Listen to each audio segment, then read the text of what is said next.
What's up, guys? Can you hear me?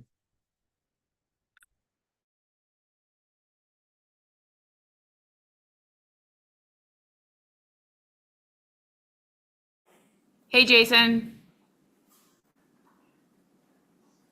Awesome. Sounds good. Perfect. I forgot that he was joining us. Did you think I was just God from above?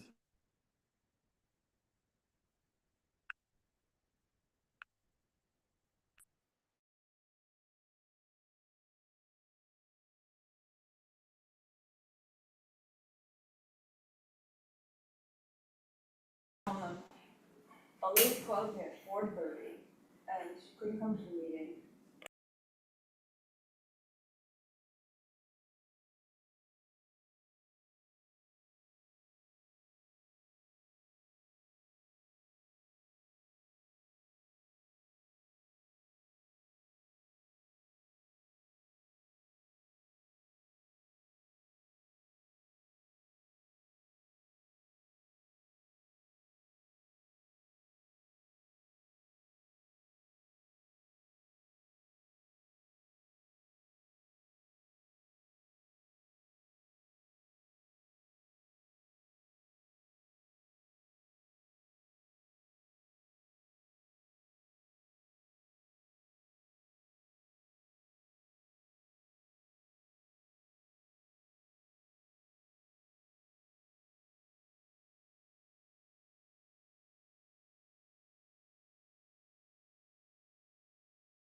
with the meeting. It's sort of a bifurcated meeting. It's the same topic, but one half of it is a public meeting, and in which we discuss the nomination. And then the second half of the meeting is the public hearing, where we call the commission to make a recommendation. Yes, we do. On the nomination. So without any further ado, would you like to introduce the project? Or I can introduce this evening's. So this evening we have a the first item on the agenda is our public information meeting for the Warehouse District, the Albany Industrial and Warehouse District National Register nomination that's being sponsored by the City of Albany. And we have Kath LaFranc, Beth Cummings from the New York State Historic Preservation Office here tonight, joined by Wally Wheeler from Hartgen Archaeology, who is the consultant on the project and has been preparing the nomination. So we will have a presentation this evening for information. We do have interested members in the public, and then we will open it up for public comment, questions, concerns, any type of information that anyone who received the flyer, who owns a property within the proposed boundaries, will give them a chance to have their thoughts or concerns answered this evening. So I don't know, Kath, do you want me to start or would you like to start? I thought you were gonna start with I the can start, survey, yep. because So to provide some background on how we've all arrived here this evening, the City of Albany did, sorry, give me one moment, I just realized. We are live streaming, so, and apologize.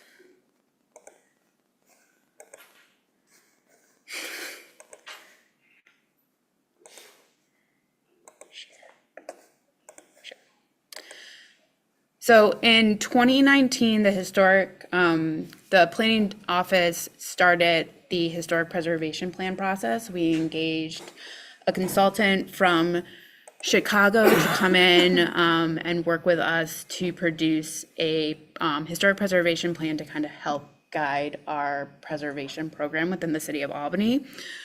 One of the major items that came out of this was survey work. So in 2022, we engaged Easton Architects out of New York City to do an intensive level survey of the warehouse district, which has led us currently to our present time in 2024 and in 2023, 2024. We engaged Hartgen Archaeology to start the National Register nomination process. So part of the 2019 Historic Preservation Plan, we did a pretty intensive community outreach with survey work, multiple community engagements with open houses, public information sessions throughout all of 2019 leading up to the culmination of the final preservation plan. Part of that was asking community members, stakeholders, business owners, and such, should there be additional landmarks? Should we be doing additional survey work? And out of that came kind of the identification of pretty much, if it hadn't already been surveyed, we were looking at doing a lot of extensive survey work throughout the City of Albany. We did decide to start our survey work with the warehouse district. That came from talks with the State Preservation Office. We were seeing a lot of individual nominations coming into the office. So because of that activity, we knew that there was already a lot of research, a lot of resources already being identified, and we thought that that would be a really good area to start our survey work with. So moving forward into 2022, because we already knew about a lot of the resources that were there, we decided to kind of skip the reconnaissance level survey, which is where a lot of people start, just to kind of give a good baseline of what's there, start the identification process of potential boundaries. But because we had already identified most of that in the preservation plan, we decided to go right into an intensive level survey. We had given Easton kind of the initial boundaries. So they started their survey work in the area outlined in red. They were able to, based on their survey, then whittle it down to the proposed boundaries, which are outlined in blue. This is not really blown up, but they were able to kind of go through, they documented, photographed, and classified all the buildings within the district to kind of give us a starting point moving towards the National Register nomination. And the intensive level survey report identified a number of items, including recommendation for listing the whole area as a National Register district.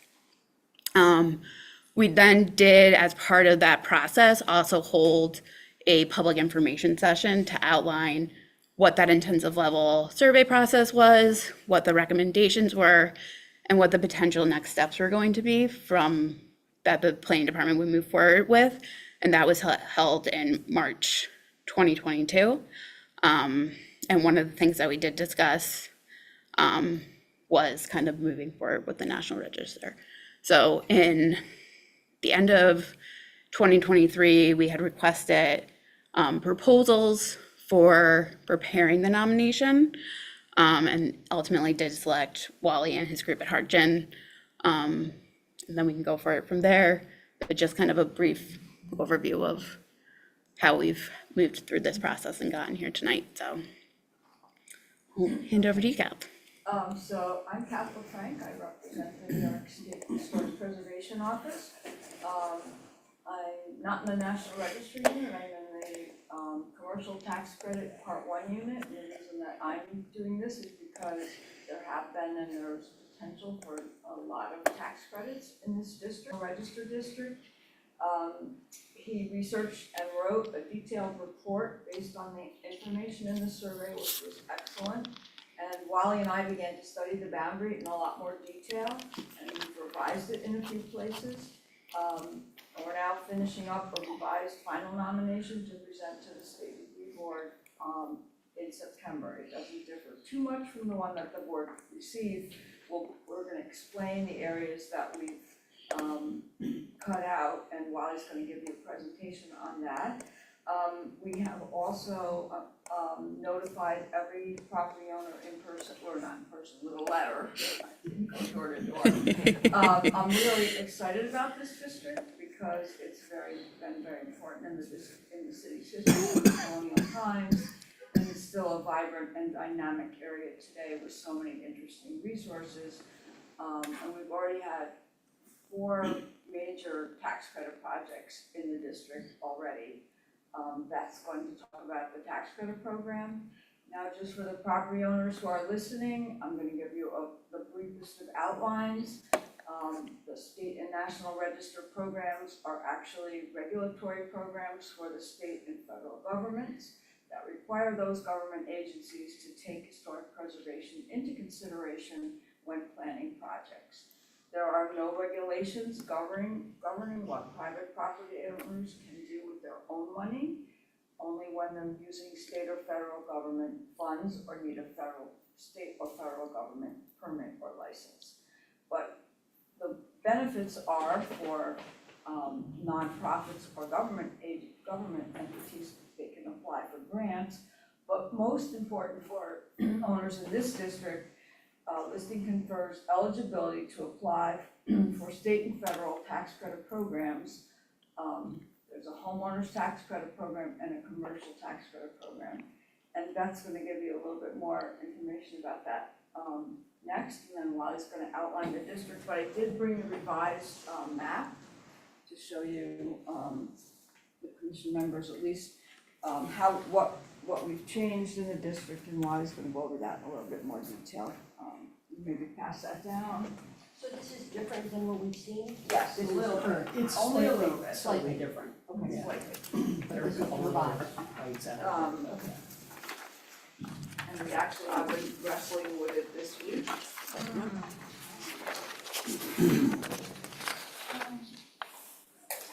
At the risk of holding you all in suspense, I can tell you that most of the changes have been the result of determining that we're not going to include archaeology as one of the aspects that Did we're anybody not get a map? pursuing.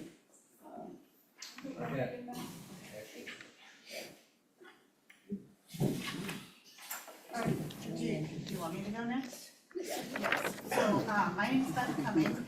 I'm with the State Historic Preservation Office and I work with CAP. My responsibilities include the Federal Rehabilitation Tax Credit Program, which is in partnership also with the State Historic Tax Credit Program. What the program does is it allows the owners of commercial properties, if they choose to do a substantial rehabilitation to their buildings, fixing it up in some way, or adaptively reusing them, to apply for 20% of the rehabilitation costs back as a tax credit on the federal taxes. And depending on the cost of the rehabilitation, either 20 or 30% additional tax credit on their state taxes from New York State. That's it in a nutshell. There are, of course, IRS regulations you gotta follow, there's paperwork that is involved. But the bottom line is that once you're listed, this goes hand in hand with the ability to qualify for the federal rehabilitation tax credit program, which then makes you eligible for the state tax credit program. Kath, I didn't check the census tract, this whole district is an eligible census tract, so every property that is listed in this district would be eligible for the program today, at the state side and also on the federal side. So I'm here to answer questions.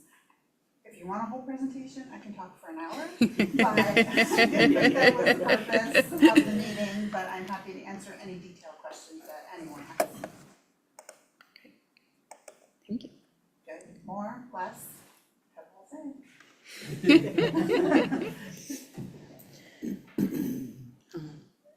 I guess then I'll I start. think, well, if you want to start, yeah. Yeah, you can go to the next slide. Okay, so this just gives you a sense of the location along the west side of the Hudson River in a alluvial plain of the Hudson. And it's roughly a T-shaped district that has one arm that goes up along Tivoli Hollow and which follows the Latrine Creek. Next. So, there was a little bit of discussion about the changes that have been made. I'll review them really quickly with this map. This is the newest version. There are three little flea bites that were taken out of the east side of Lavendale Road, which represent three small parcels, none of which have buildings on them, but which have been included before. On Tivoli Street, on the north side of Tivoli, at the far west end, there is there is a building that it was erroneously included because it's a manufactured building built about 1990, and since it's in hedge condition, we don't need to include it. And then really the only substantive changes down at the bottom along Water Street, where we have removed some lots along Water and Common Street and up to North Lawrence, along closer to the river there. There's a kind of triangular area. Now that area, we had been casting the nomination in terms of eligibility for research potential for archaeological sites. And we have, and for that reason, we included that area. And you'll see in subsequent maps that I'll show that the Little Basin, which was associated with the Erie Canal, is located in that area. We have, during discussions in the past week or two, really determined that there isn't enough professional assessment of those resources to understand or to support their inclusion at this time, although we're going to suggest them as a potential, for their potential within the nomination. So we've kind of removed that layer. The archaeological argument also did include a reference to the site of the first manor house, which is a small area where a little park is. And and portions of the Erie Canal, which are located on what's presently Erie Boulevard. And those are those remain in the within the district boundaries. Next. So to give you a little kind of a background of why the neighborhood is there and what its origins are. Probably most of you know that the city of Albany was founded within the manor of Rensselaer-Wick. And there was, from the beginning, kind of a trade war between the European Americans that lived in the city of Albany and those who were tenants of the manor.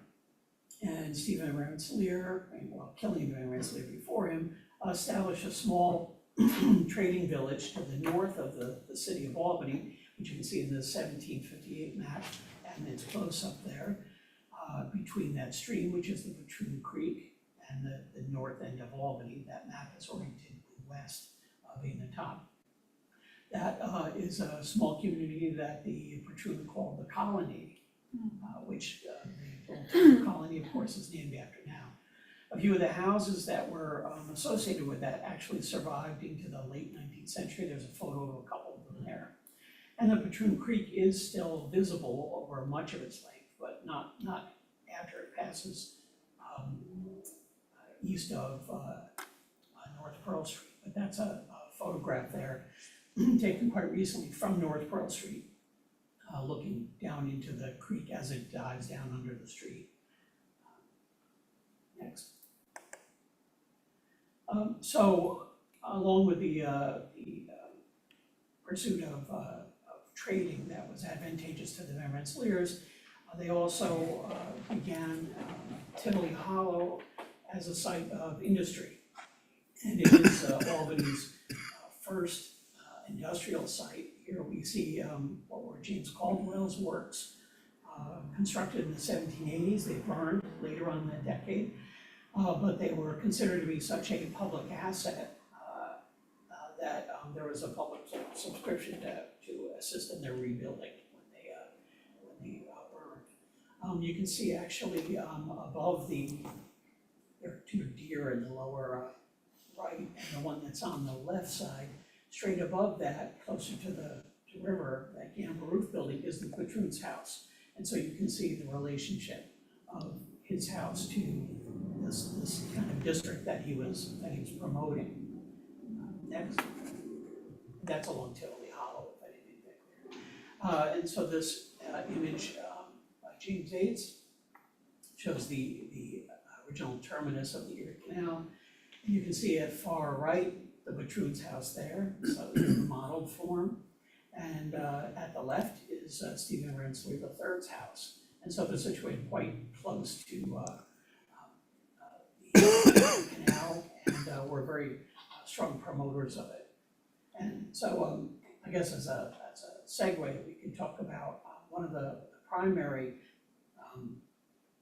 themes in the district are transportation technologies and how those have been drivers for the development of industry in Albany. And so the Erie Canal forms one of those, the 18th century and 17th century roads, as you saw from the 18th century map, and then railroads that come in the mid-19th century or another. Next. So you can see here in 1818, the city of Albany's boundary had moved up to just south of Tivoli Hollow, and here it's called Mill Creek. But you can see here the development at that time that the Patroon had established there. That just immediately to the right of the H is Broadway, and Tivoli Street is kind of shown in dashed line, curving right down into Broadway, there next to the word mill. What's not shown here is the Rensselaer Manor House and all its associated buildings, which would really be approximately where the word mill is, just a little bit north of that. So, next. So 1832, here's a map showing the basin that was located in the district before the Little Basin. basically the area where you see all those private basins was opened up to form a larger basin. But you can see there, toward the top of that, the True Creek there, and the fact that the city is starting to creep up closer to the trees domain there. And that's at the upper left is the remaining bits of the colony village.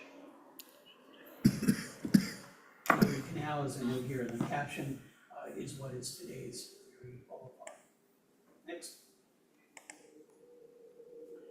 And a view of 1876 showing the beginning of industrialization in the area. At the toward the left there, you can see the Patroon's Gardens and the house there still. You can see the Patroon Creek going east-west, just a little bit to the right of that red shaded line.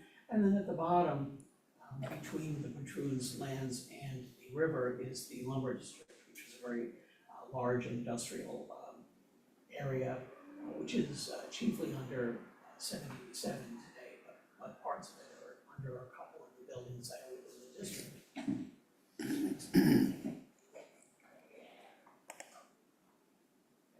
Moving a lot further forward, you can see here 1959, a view pretty much from that same location. Tivoli is actually a little bit, it's almost at the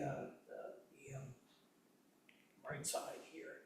And you can see the impact of the railroad. That's one of the railroad roads that go, that forms the southern and western boundary of the district. And there's a secondary railroad that runs between that first row of buildings where you see the large, there's the former Schaefer Brewery right there. Next. Okay. So the period of significance that we chose, initially we were looking at a period of significance that went as far back as the mid-17th century to encompass all the archaeological resources. We have now revised that, this is really the major change since people have seen it last, we've moved it up to include the standing resources within, to only include the standing resources since we've dropped the advocacy for the archaeological component. And so that period spans 1853, which is the oldest building standing, the Boardman Gray Piano Factory on Broadway and North Ferry, up until 1975, which is the 50-year window of the National Register. Now I'm just gonna give you some highlights, which include some little bits that we found, just doing additional research that might be of interest, including the identification of a number of architects and builders, and the first uses of some of these buildings, that some of which might be a surprise. They're in no particular order. There's about 15 of them, and I just tried to make a selection that kind of caught the range of buildings that are in size that are in the district. So here, a lot of these will be familiar. The Albany Industrial Building by Marcus Reynolds. It actually was the result of a cooperative effort of the Albany Chamber of Commerce, and was imagined as an incubator building for industry. Actually, kind of akin to like what RPI did many years later. As time went on, I mean, the Argus Press took over the entire building ultimately and became its sole tenant, but for a number of years it became an incubator for industries that later found themselves in the district. Next. The Albany Perforated Wrapping Paper Company, which was Humphrey's Warehouse.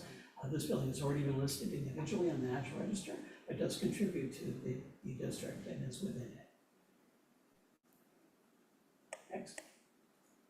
And the original home of the Albany Perforated Wrapping Paper Company is also within the district. And you see its warehouse here. Next. Okay, so we come to this complex here, the Adam Ross Cut Stone, the RTA building, and Nipper. Adam Ross complex has components that date as far back as 1880 and as recently as 1927. The RTA building, designed by Charles Ogden in 1906, and that drawing in the upper corner is their presentation drawing. That was done by Walter Hunter Van Geisling, because he was in that next year to become a full partner with Ogden in his firm. So he was working with him at that time, and he did all the firm's illustrations. You might know, his other illustration work for, sometimes the D&H, the ticket office is attributed to Vic Geisen because the painting, the lovely painting of it is by him, but it's also by Ogden. It was done right in that time, before he became a partner, in the firm. And then we have Nipper, which was, installed there under the direction of Harris Sanders, Albany architect who, passed away not too long ago in 1958. Next. Come to Little Hollywood, built 1925-26. Set of 4 buildings, each held the offices of 2 studios, and those were regional distribution centers for films. There were, in a small way, there were some local films produced, but most of those really dated to the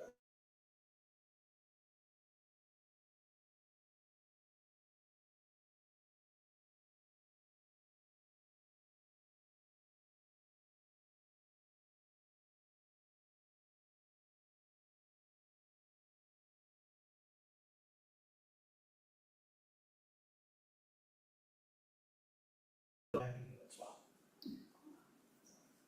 Next. Here we have the remaining parts of the PK Dedrick campus. They produced agricultural instruments and machinery. And we have one of that long white building actually is adjacent to the railroad spur that comes around and goes to the west. And has a lot of loading docks on the railroad side, which is on I can't get a picture of it because I can't get onto the railroad tracks. So and then we have a warehouse next to it, and across the street is this garage and equipment building here. Next, that's on Taylor Street. 960 Broadway, the International Harvester Company. Later it's been more well known for a long time as Rogers Liquor. It was designed initially in 1910 by W.G. Findell, who was an architect who I believe is out of Chicago, and he designed all of International Harvester's work for a long period. And in 1947-48, the Gander firm built that 2-story addition to it, and the overhang that you see there as well. Additions on both north and south. Next.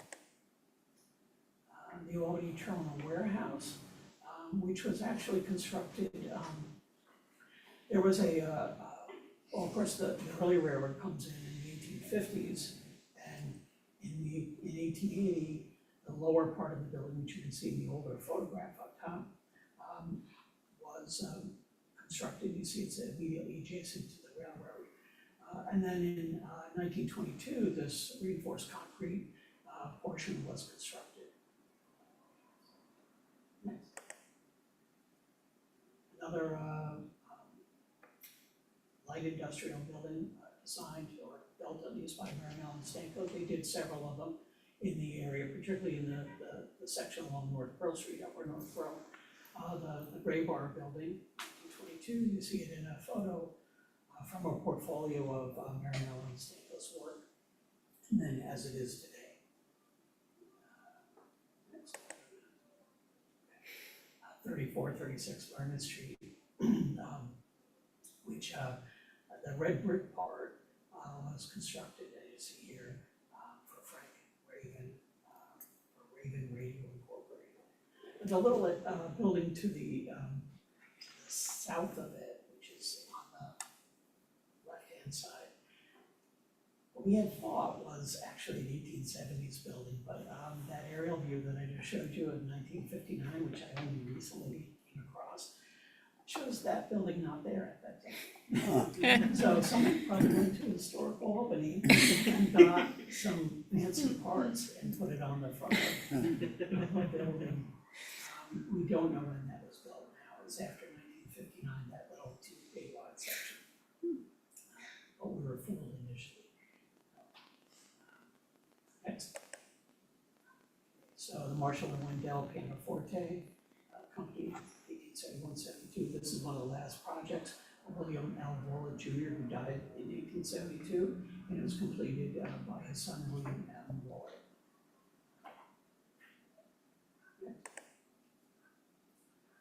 George Spalted Sons. This has been attributed many times to Marcus T. Reynolds, and I really tried a lot to try to find the smoking gun and could not. I was able to find the builder, the cell code, and the date of construction, which has also been elusive. And so we got that far. Some of that's, I know it's a lot of people's, one of their favorites for its beautiful scroll gable. Thanks. National Commercial Bank, York and Sawyer, 1928. They're nationally famous architects who, among their projects are the New York Historical Society in New York City. They also did design the National Commercial Bank on State Street in Albany as well, which is undoubtedly how they got this condition. Next. 399 North Pearl Street. Small manufactured building from the 1920s that retains its original carriage bay doors, which is really remarkable. Next. The Ackroyd Metal Fabricators complex, which includes a gantry, office building, which is the the one in the foreground. This also has been attributed in the past to Marcus T. Reynolds. But I did find information that Charles Ogden designed it. Now, the Ackroyd Metal Fabricators actually were responsible for doing a lot of the pressed cornices in the city of Albany. They did architectural tin work, basically. Next. James McKinney, Architectural Ironworks. Ogden, right where the architects, you can see there, I come across an illustration of the building as it initially was before a new pressed metal cornice was put on, probably around 1900. And they removed those 3 bump ups there at that time.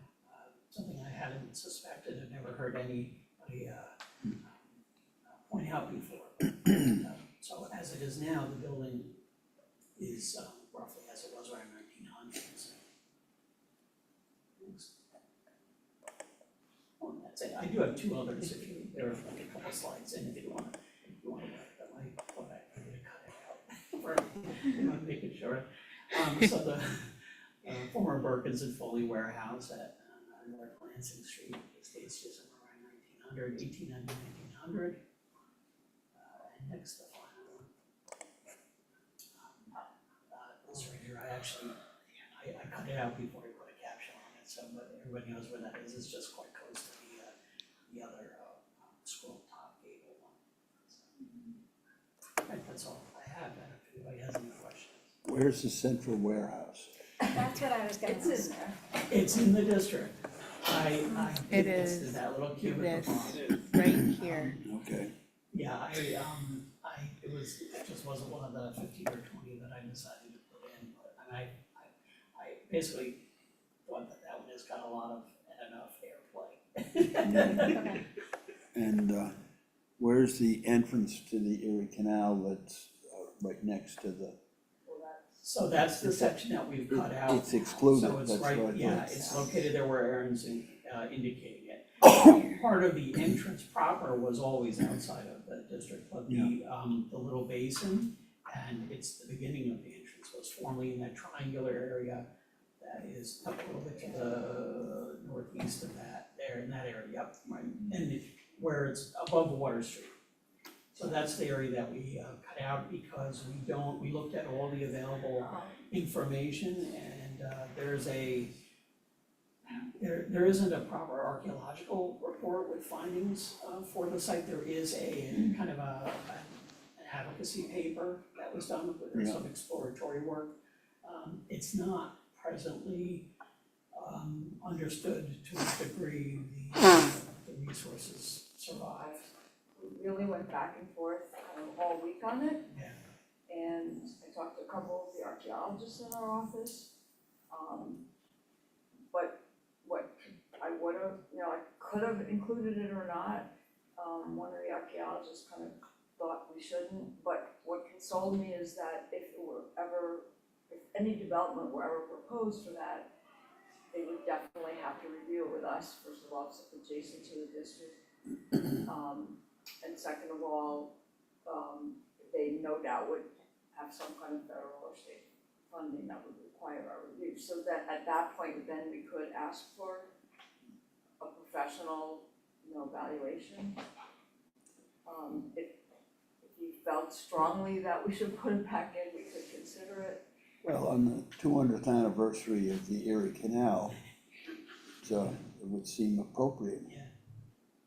And unless you've got a real strong argument that it isn't what it is. Well, it is what it is, it's just, is there anything there? Yeah, it's really the Is there, question of how much is there or what is there. I called it an unevaluated site, and the archaeologist corrected me, and she said, no, it's not even a site, because we don't know if anything's there. But I really could be talked into it, we went back and forth, so if this commission, Yeah. I think if it is pursued, it would have to be consulted, I think, very careful language. I mean, I guess and I agree with you, Jack, I mean, it is, and that's why we included both sides of, Erie. Erie Boulevard, Because it because does it take is in- the canal, Yeah, And there is one standing canal feature yeah, within the district. for the bridges that go It's the over. abutment that Yeah. is associated with it. so we have, the Broadway and, North Pearl Street are formal roads, you have the canal. And we felt that those transportation routes were so important to mention, even though the railroad, there's nothing left but the right of way. We can't really count it as a contributing feature, but we certainly would mention it. And the Van Rensselaer House site, of course, we can't cut that out because it's in the middle, but this was on the edge. So we really went back and forth, so. I mean, I guess I would say my main concern, which you've addressed, is Where is Jen? that there would be a requirement, if anything were to happen there, that there be archaeological review, and that anything that happens there is based in factual, historical, archaeological review. Well, they kind of assured me that there would be, Okay. but again, if you wanna propose that we put it back in, we certainly consider that strongly. What would be the, I mean, our archaeologist isn't here.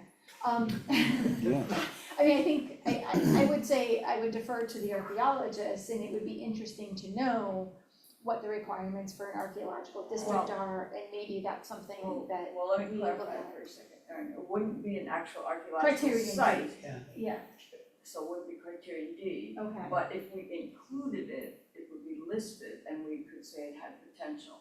We'll probably say it has potential anyway, Okay, it's But it whether won't be a we, it contributing resource. won't be contributing It resource, won't but, be, but it will be Right. listed. because we don't know its Okay. nature, just like we don't know what survives at the site of the Right. first manor house. right. Because it's No one's never ever been studied investigated, and we don't know if it's disturbed, you know, Mhm. So for all we know, it's full of You may trash. feel, maybe and you has feel been- that it's undisturbed, or you feel that like the parking lot just is on top of it and that it's just filled in and it's really there. Yeah, we don't know, say for example, it had stone walls, we don't know if those were taken out before they filled it in or not, so we don't know if. I remember seeing, large stones that looked like they were in place, not rubble. At the Maybe you time. remember that, I don't know when I it was remember, filled in. Wolf and Foley were the people that worked on it, and there was a lot of publicity at the time, and the sense was they had discovered the start of the canal, et cetera, et cetera. That report has gotta be somewhere. We did look at that report, and that's the report that I called an advocacy report, because they did a couple of test pits. It in no way allowed you to determine the extent of features, the level of preservation of what's there in any it's a kind of way. I mean, you would have to, probably be, I mean, having worked with archaeologists for 25 years, they would probably, it would probably immediately go to like a phase 2 where they would do some trenching to discover the extent of how deep is the feature, is it, you know, is it filled with trash? Are there any remaining walls and how deep are those? And that's where you can begin to kind of get a handle on like what is the extent of what's there. Right now, we can't say, we don't know. I know they indicated that they found some, you know, some things that they believe were intact in that location, but it's by no means comprehensive enough to actually identify the extent and scope of the feature, which you need to know before you can identify it as something that contributes. You can't, you know, you have to be able to put a boundary on it, just like a building. You need to know what its extent is and you identify it before it can be, you know, identified as an I know archaeological site. The building that's there now is a print shop. Yeah. One-story print shop. Yeah. And it's, And that only sits on half of. yeah, I think Yeah. the, where the dig took place was north of that, maybe northwest a little. And it's, I wish our archaeologists were here tonight to discuss this, but you know, it seems to me that if there's I mean, I'd like to know what was there before the print shop. The print shop looks like it's from the 50s or Yeah. 60s. I can tell you there was nothing there. It Nothing. hasn't been otherwise built upon, which leaves it as a possibility that something is there. Again, we don't know what the disassembly and filling episodes look like until we have like a real smoking gun and actual digging and a way to draw a line around what's there and what isn't. I think if anything had been put there after, then there'd be an argument that maybe everything was just taken out and replaced. But if nothing was ever there, whatever was there stayed there. Yeah, and that's why we can say it has probable research value, but we cannot say definitively that it does, which would make it eligible for listing in the National Not to Register. satisfy what the Yeah, National it doesn't Register satisfy the asks for. standard, But professional certainly standards. Put the rest of the language in there. So if I could analogize this to a above ground building, just for sort of at least my own consideration, but this might, like, so it's sort of like pretend you're looking at a 1980 house that you heard had the bones of a colonial home in it, but you can't find any of those bones. Or you're not allowed to go inside. Or you're not allowed to go inside, So so you you can't- can't prove right, it. you can So only that's sort guess. of what this feels like to me. It's kind of like It's that. like, you think that there is, but you don't have any proof that it is actually, I mean, you could take Saul's as an example. Like, but so that's what I'm hearing as to why this can't be listed. Yeah, another way to look at it is like, as this, if you had, say, a mansion, you know it's from 1880 and it's sitting there on a lot, but it's set within a dense thicket and you can't get a photograph of it, so you cannot assess its level of preservation. You don't know whether or not it will contribute to the district or not. You can't say that it does. So we usually say unevaluated. Yeah. We've had this with tax credit with covered buildings. And they used to say you have to take it off, take the covering off. There's in Roxbury, there's a railroad depot that is entirely encased in aluminum, but it was put out far enough that you can walk behind it. Yeah. You could tell that nothing is entirely intact. Yeah. That was, Wow. that there- was okay. Is there a higher level of possible protection if this was within the boundaries but We have to not vote on this. contributing Well, we have to take public comment because this is just the public meeting. resource? Well, it wouldn't be And then non-contributing, which is the Make unevaluated. recommendations. We're not But we, actually so it just could be within the recommending that we boundaries support it. and unevaluated. And You'd have to justify, you'd have to justify Just it wouldn't be able within to the call it boundaries, under and you 13 can't justify the which is boundary. pretty. That's right, we'd have to Because you justify have, why it it's looks like included. a I But its don't think, location in and of itself, I and don't as, think NPS would make a fuss over it, you know, no. I don't, my guess, because they Yeah. would, they don't look at boundaries. a lot. They would look if we tried to say it was contributing, they might send it to their archaeologist to look. We had that with Richmond Town, did make a fuss, and so we ended up calling a lot of those sites unevaluated. Unevaluated. So if it's not in the district and someone decides to do something there, It's adjacent to a district.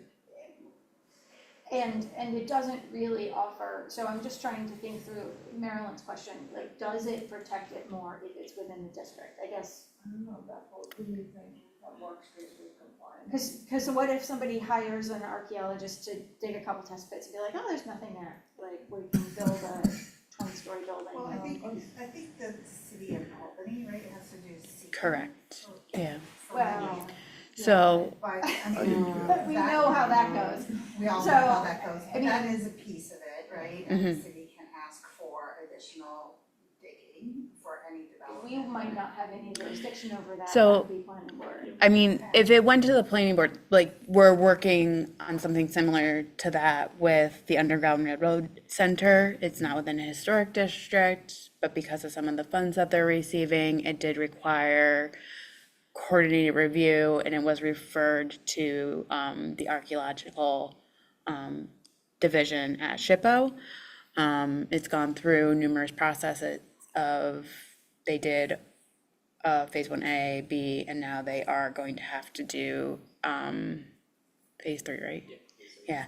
So that's what I was gonna say, if the development has any state or federal funding, Right. means any state or federal permits, then it would be sent to our office for review.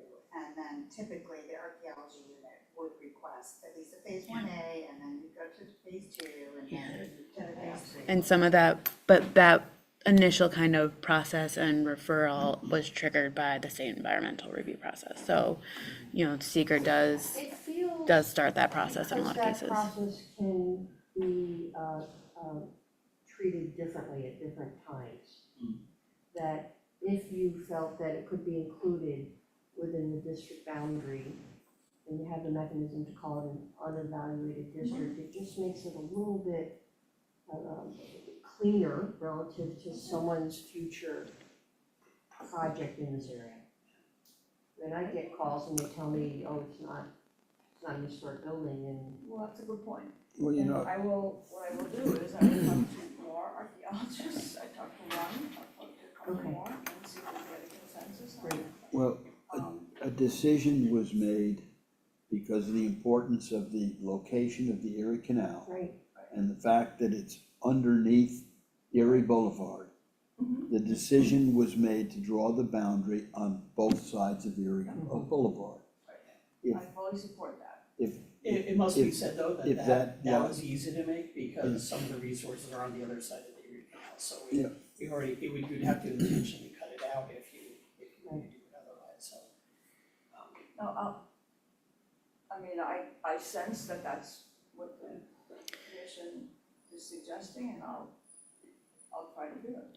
How's that? Yeah, I mean, and it can be, we are still in the public meeting portion of it, but when we do make a recommendation, once we kind of step over after this is completed, that gets forwarded to the state review board. I mean, the commission has the ability to make, other recommendations for additional considerations. So, I just wanna make sure, is my presence needed for quorum? no, we should be good. We need 4 people. Okay. if that was viable, if that was viable, are there any other locations adjacent to the boundaries as shown That would be taken in. that would appropriately necessitate the same discussion? I mean, we cut out the Erie Canal north of the Hopkins warehouse because obviously we can't put the Erie Canal throughout New York State.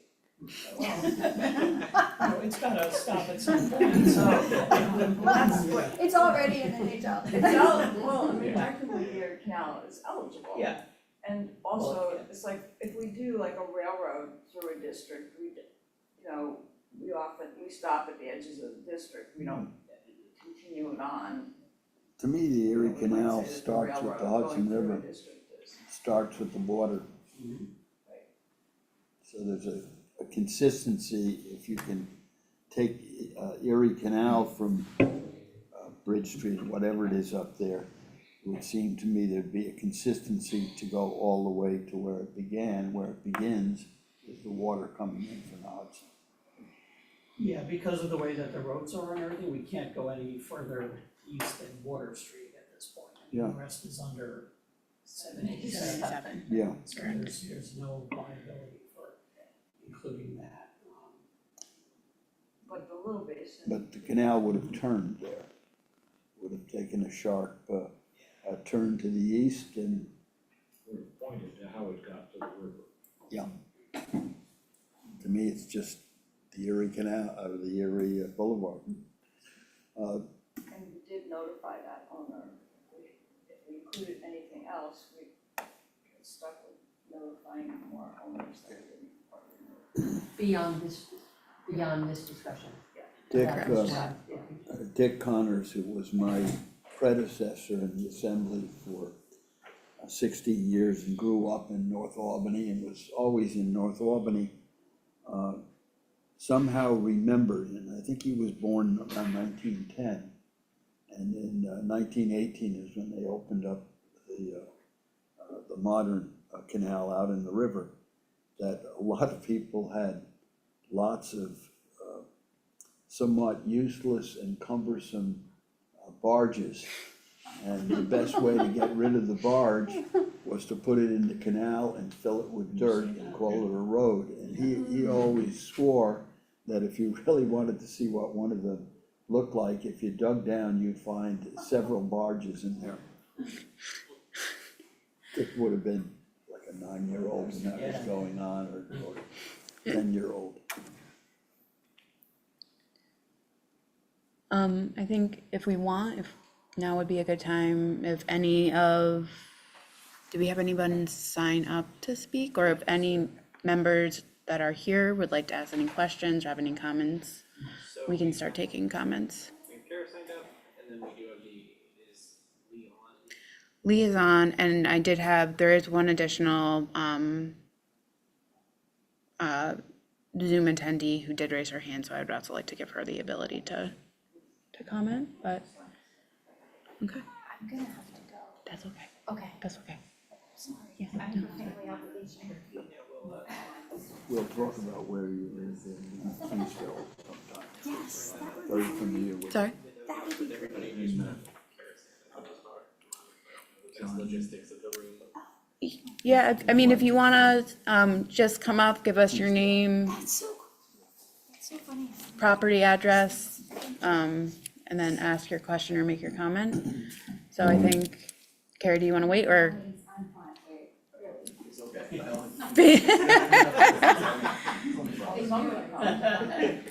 For those who don't know me, I'm Kara Macri from Historic Albany Foundation, and we're always thrilled to see new historic districts, as we would like to see more and more tax credit eligibility throughout the city. I'm very sad to hear about taking out part of the canal. I do have a question for you guys that's not so much regulatory and permitting, but actually grant eligibility. As there is clearly a lot of interest happening in the canal at the moment, particularly archaeological, and a lot of state money that's coming into this area that includes that area. If it's not in the district, it wouldn't be necessarily eligible for state funds from, say, a not-for-profit to do the archaeological study, right? You'd have to be the developer going to do something It would be to trigger a hard. phase 1A. That would still be the case, because if it's unassessed, That was my question, it if it would was still be the unassessed. case, and there's really, I mean, unless the historic review commission wants to pay for an archaeological survey, there isn't anything more we can say about it.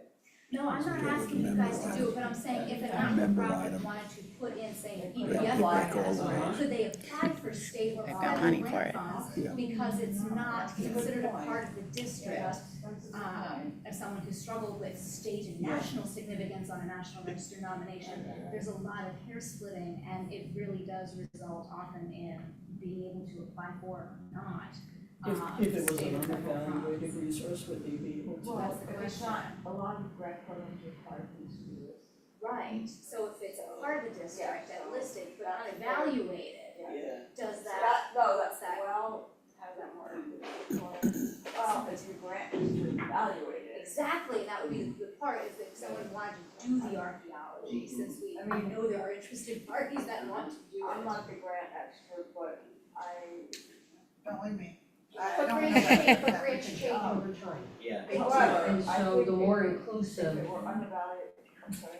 no, I was just saying grants change over time, If and you funding change changes, money, the more usually you have to opportunities. do this, and it would, this Would- Different, yeah. Yeah, so if it technically would be, I mean, Now, your grant and we, is to and it would be evaluate. argued against at the arts service, I don't know that it makes sense to just leave it. Yeah. We'd have to meet all the other grant Right, oh, requirements, absolutely, right? But absolutely. If the one requirement is that the resource be listed.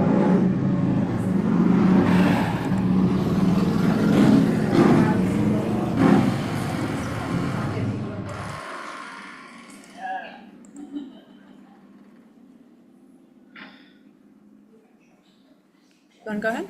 Hi, my name is Dylan Turek. I'm the Senior VP of Development for the Advanced Albany County Alliance. Sorry.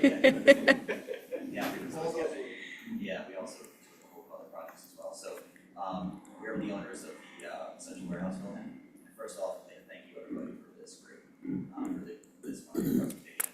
I have a little bit of experience doing some of this work in the past, so it's kind of familiar to me. You actually stole half my question because my concern is that part of the concern is that if we have this great opportunity to potentially do something with the lot that's right across the street from our building, we want to make sure that there maybe is money available through grants because we're a nonprofit, we're an LDC technically, so we'd be the kind of entity that might look at something like that, especially as we go forward with. I know people are probably upset about this, with the demolition of the Central Warehouse Building. We have an agreement with SHPO to do that because it's in pretty bad shape right now. We're moving forward with that process. It's not the beginning of the design. It's going to take a while. It's about 16 months, so it'll take plenty of time. But we do understand the historic significance of this site, and we would like to see that utilized as some sort of resource for the community. And I think the concern here is that making sure that there's as much as possible to keep that on the front of people's minds as we start looking at some of these other buildings that are in the area. You do have that basin area that looks like it might be available, is in terms of what's currently on that site. And if there were a way to start collecting land and start putting together a portfolio to do that kind of work, we would obviously want to do grants to be able to actually do that. And there are studies that are underway right now that potentially look at how this could work. So we want to make sure that there's always enough to keep things moving forward if possible. So that requires having that lot within the actual district itself. The basin, sorry. Oh, the basin. I know that it's across the street.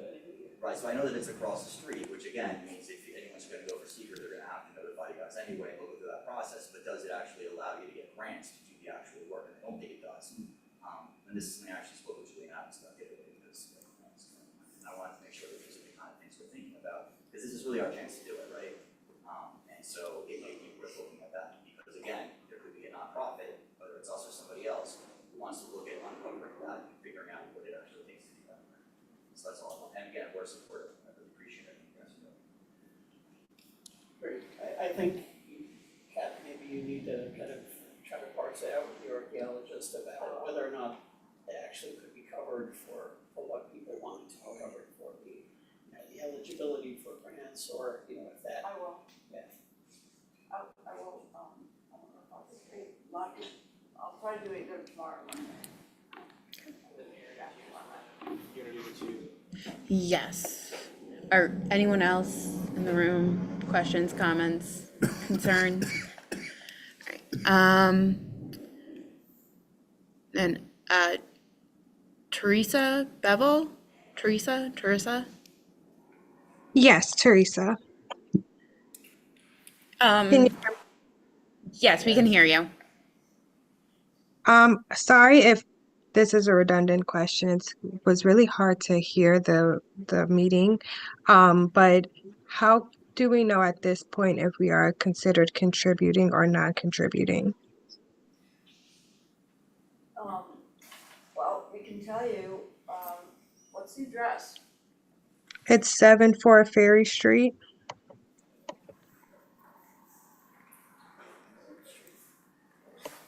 in 74 Troy, New York.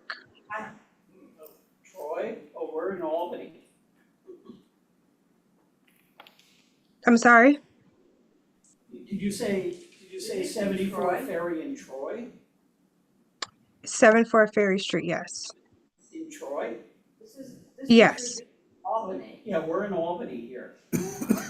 Yes, we received the letter. It's Joseph's house shelter. Oh, okay, so Okay.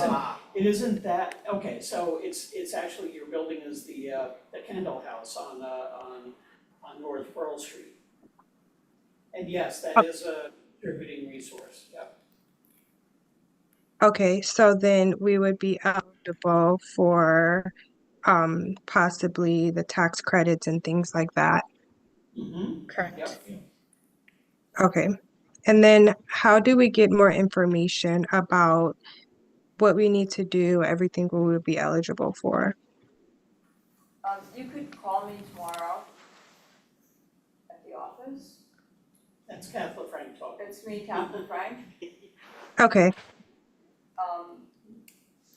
know my number. Your CAF information was included on the flyer for the meeting this evening that you may have received, and it's also, her contact information is on the official notification letter as well, if you still have that. My number is on the notification letter that you got, so if you call me tomorrow, I'll give you more information. Okay, thank you. Thank you.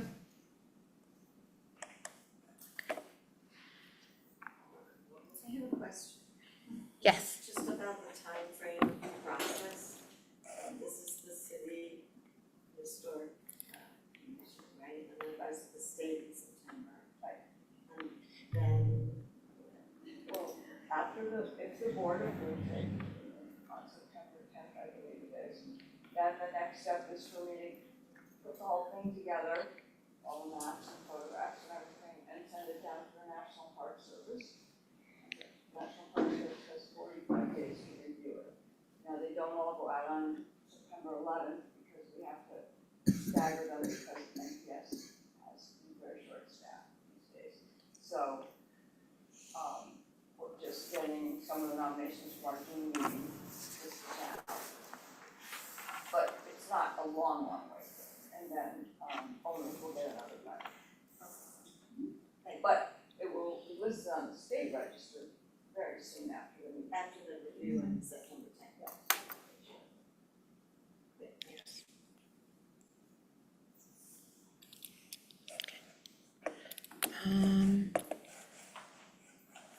Sorry. Oh my goodness. All right, and then Lee.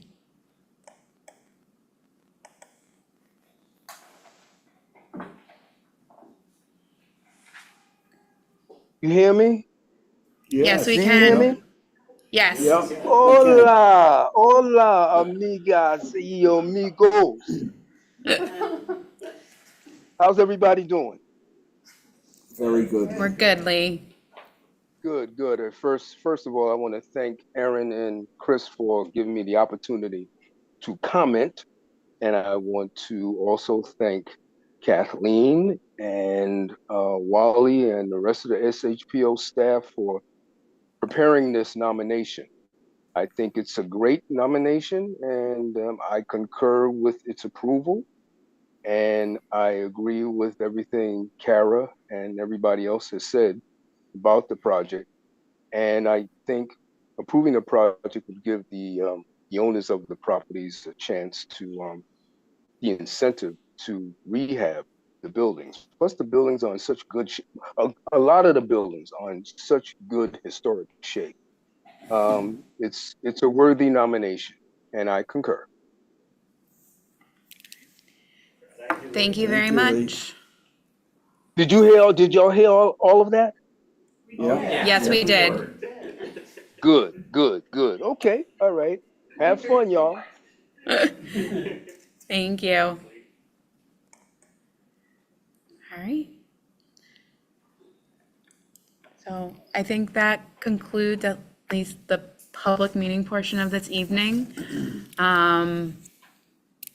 We can go into the public hearing public hearing portion of this. So because the city of Albany is a certified local government, we review and make a recommendation that is then sent to CAF to be provided to the State Review Board for their September 10th meeting. Whether we are in support of the proposed nomination, or are opposed, or if we have any recommendations for additional considerations as part of the nomination. So I don't know if the commission has any additional questions that they would like to present this evening. If not, we can definitely, a member can make a recommendation this evening in support or. I'd be happy to offer a recommendation for the commission to accept it as the boundaries as provided here today, but with the caveat that continued work be done in the immediate future to see if there's any way in which the entry to the Erie Canal historic area can be introduced for the archaeological value of it. And receive an appropriate level of protection. Yes. Second, then discussion. Any question? Yes.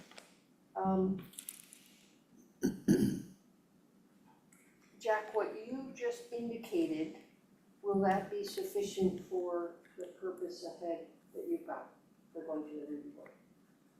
Or does it need to be phrased differently, or you're gonna have to have a decision shortly, the next discussion, et cetera? Yeah, my question would be whether or not it would require another review by your body in order to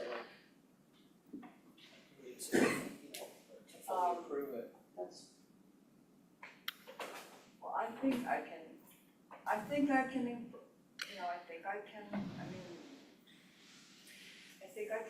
it, I mean, they can, it was a recommendation. Right. So I'm pretty sure I can include it, I just wanna I think, talk to a couple more people. I would think that it would be okay, even if, because in a lot of cases, we get the nominations and they are still technically in draft form. And so there are changes that do take place after they've either gone to the state or, recommendations from MPS. And so sometimes there are modifications to the National Register nominations. They don't have to come back to us for formal review. Much improved nomination, when we get finished with it, I mean, that was a draft. So he's been working away, and we've been looking at every building, is this really contributing or not contributing? I made a lot more buildings contributing than were first identified, because it's an industrial. Get away with it. It's an industrial district, is. it's characterized by change, there's a possibility that tax credits can improve them. And so, there were a lot of things that I made a case that they should be contributing. So we'll send you a revised nomination as soon as it's ready.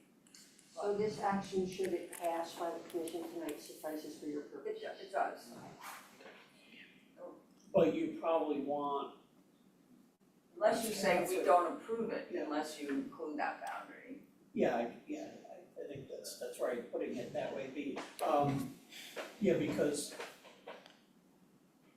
you could cast it in a way that you need to find, you need to get a definitive kind of, sense of what the level of protection will be for that kind of a resource, but that will only come out of your. I think it's sufficient for them to say, we strongly recommend that you include this. And for me to say, Yep. Pretty sure I can. Is that okay? Is that, All Good man. satisfied with the motion and the second? Any other discussion? I would call it to a vote. All those in favor? Aye. Opposed? It is carried. perfect. Thank you. Thank you, everyone. Thank you. Excellent report. And I will if I let Darren know, will you let them all know? I definitely will, yes, I will yep. also send you an updated nomination. And the state, I don't know if the state review board meetings are the same as the ones that I had previously attended, but like, I think anybody can go, right? You're free to go, but you can also attend virtually. Okay. So, They're held at, the state, education building in the Huxley Auditorium. But they're also, they're available by WebEx, you can even speak, like, to the rest of the board yourself. that's right. I have one comment.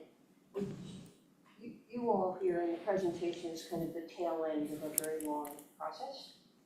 And there were lots of players in the process from probably before, but then as kind of establishing the historic preservation plan, and historic Albany, and the city, and city planning staff, and the advocacy around that. So what a successful, so far, Yeah. effort. No, I And agree. what a great thing. Because I wasn't involved with it until close to the end, and Right. I read the survey report, and I'm like, wow, this is really good, and of course, Yeah. Wally's really good, and we dug into it further, and I'm so happy to have the city support, and, you know, I've already worked on four nominations there, I believe. Like, Come before the Consolidation. commission. heating, and, Boardman and Gray, and, Finns. And this other. Well, that's not, I didn't do that one, but anyway, I've already, worked with, I guess, 3 projects in the district. And there are a couple others that have approved part ones, but they weren't completed for one reason or another, so maybe this will encourage them. So, I'm very excited about it, really. The more I learn. I think it's important in timing wise too, because there's a lot of energy for development in that part of the city, and without the protection of the National Register, a lot of those resources could be removed because of those pressures. There's also, this planning office has been working on a brownfield opportunity area and a waterfront plan. This area that we have, and they're on our website, we have a south waterfront area identified, and then there's the North Warehouse District area, which more or less matches a lot of the boundaries of the proposed historic district. And the state has formally designated both the south and the north as brownfield opportunity areas earlier this year. So the incentives from being a historic district on the state national register, topped with also being a brownfield opportunity area, really incentivizes development and investment within these areas, because together the two of them, just the amount of resources that you can get from being a brownfield opportunity area stacked together really make development within this area kind of a rich area for. And to be clear, you can use them all together. Correct, not yeah. exclusive. So that's even more exciting. Yeah. Imagine if we could get $200 million into the warehouse. Just saying. All the things, Yeah. yeah. So that is another kind of the carrot that also goes with this, is that these two things together, as long as we can get that state national register through, is going to be a great thing for this area of the city. So, yeah, so thank you all. Just one additional item for the board. the Holland Avenue Tutors, almost a year later, is going to the Planning, Economic Development, and Land Use Subcommittee of the Common Council on Monday, August 11th, at 5:30 PM at City Hall. So I will plan on being there. It has not, it's not on Monday, it's been moved to the 19th. The date hasn't come out yet because I'm the presenter and I can't be there. Okay. It's the 19th at 5:30, so someone has to send out the official notice. Okay, so Seriously, that. Tuesday the 19th. Tuesday the 19th, 5:30, there is. Okay. So I will distribute all that information to the members of the board.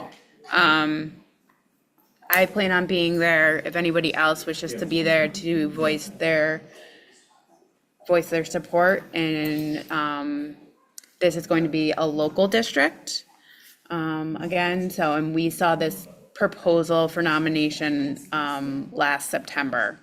So, Would they be eligible for National Register listing?